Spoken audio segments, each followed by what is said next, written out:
శివ కుటుంబకు నాకు ప్రత్యేకంగా వందనాలు. మా అల్లుడు కూతురు కొంచెం కట్టాడుకున్నారు. మా కూతురు అయితే గన ఇడాకులు ఇచ్చేస్తాను నాకు వద్దు ఆ భర్త అన్నప్పుడు నేను ప్రార్థన చేసినప్పుడు హిమాలరాజు గారు లేదమ్మా నేను ప్రార్థన చేస్తాను అవన్నీ ఉండదు, నేను ప్రార్థన చేస్తాను దేవుడు గొప్ప కార్యాలు చేస్తాను అన్నప్పుడు దేవుడు గొప్ప కార్యాలు చేసినాడు. మళ్ళీ ఆ పాప సరేలేమ్మా నేను అతనితోనే ఉంటాను, ఇడాకులు దేవద్దు, నేను కాపురం చేసుకుంటాను చక్క పెట్టుకుంటాను అని ప్రార్థన చేసినాక పాస్టర్ అయ్యా కొద్ది రోజులకు పాప మారింది, బాగున్నాము, వాళ్ళిద్దరు బాగున్నారు. ఇప్పుడు కూడా ప్రార్థన చేసుకునేదానికి అయ్యగారు వచ్చా చాలా సంతోషం.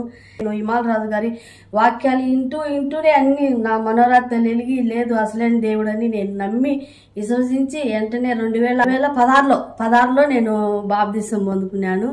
చాలా సంతోషం. అయ్యగారి ప్రార్థన వల్లే వర్తమానం వల్లే ఎంతో పవిత్రంగా వాక్యం ఉండేటు దేవుడు స్పష్టంగా మాట్లాడుతున్నాడు. స్పష్టంగా దేవుడే నా మనసు మనోరాత్రి